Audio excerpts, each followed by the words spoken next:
Okay, now.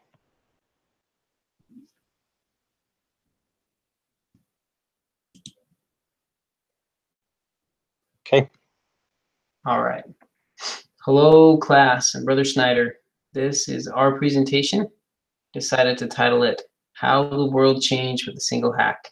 We are Jason Steffen and me, Andrew Chambers. Let's get started with getting to know the victim of the security breach that we're looking at here. It's Heartland Payment Systems. Heartland is one of the largest payment processing firms around. They have over 250,000 payment processing clients. They process over 100 million transactions each month. They're a Fortune 1000 company. They're well known, well respected, recognized leader in financial services. Now let's meet the hacker that was behind this breach. His name is Albert Gonzalez. He's a Cuban national, attended high school in Miami, Florida. He successfully stole 130 million credit and debit cards. He's hacked several businesses. He employed the SQL or SQL injection attack to penetrate Heartland systems and steal a ton of data. See how he did it. So SQL injection, or SQL injection, was the most common hack back in 2008 when this intrusion took place. And what's terribly unfortunate is that it still is a fairly common hack today, a decade later. It's incredibly easy to perform and has an extremely high return on investment. In 2009, Michael Petiti says, "We see SQL injection as a top attack technique on the web. Not only is it the most attempted, it is also the most successful." Another leading tech expert back in 2009 says that it doesn't require much expertise at all. It is at the script kiddie level to do these kinds of attacks. After studying SQL injection out for myself, I would have to agree. I think I could teach my grandmother to pull off a limited SQL injection hack, which is very concerning considering how damaging they can be. Let me explain to you the basics of how a SQL injection attack works. What we have here is a basic login screen. The user has clicked on Forget My Password, and the website has taken them to this form to help them either recover their password or change it entirely. This is probably something all of us have done and seen several times ourselves. The screen we are seeing is nothing new to us, but what might be new to us is the back end of the code. The code behind the email line is written in one line of code. Select filled list from table where field equals tick mark, email, and tick mark. In this line of code, the $ in front of email indicates it's a variable, and the variable is whatever the user inputs into the email line of the form. So you can see that the user inputs a valid email address, then the single line of code will pull the filled list of the user and return exactly what was expected in the backend. It is only selecting items associated with the user's email account. So now that we know how it works, how can we manipulate it? But what if instead of inputting a valid email address, a user inputted some more SQL code instead? You can see in this example that the user has typed whatever, tick mark, or tick mark A, tick mark equals tick mark A.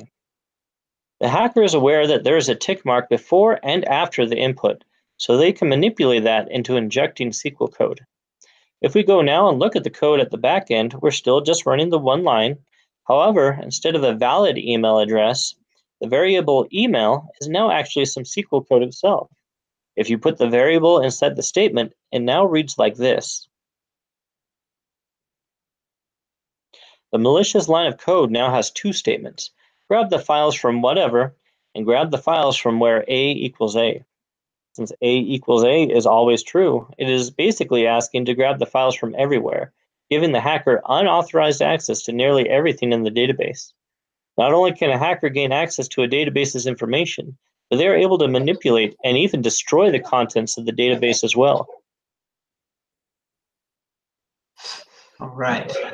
Mr. Gonzalez's attack was very successful, very devastating. As a result, Heartland had to pay out $140 million in fraudulent charges to appease vendors that had trusted them for secure payment processing. They also lost their PCI DSS certification, which meant they were not allowed to process payment transactions for some major card brands. They're a payment processing company. It's hard to calculate the revenue impact that this restriction caused them. They forever lost their reputation, will forever be remembered as a victim of this attack, being one of the biggest breaches ever recorded, still, and one of the first big breaches like this. What happened to Albert Gonzalez? For a time, he lived the high life. Extravagant vacations, he threw himself a $75,000 birthday party. He was eventually caught. He pled guilty to the security breach. He was sentenced to 20 years in federal prison. At his court hearing, he was visibly disturbed and greatly troubled when he met some of the people impacted by his hack. Enough so that one can assume he felt at least a measure of the sorrow of conscience that haunts the guilty. Similar to his victim, it's hard to really calculate the true cost of his actions personally. 20 years was really only part of his well-deserved punishment. So how do we go about preventing SQL injection hacks since they cause so much damage? Fortunately, prevention of an attack is nearly as easy as performing one.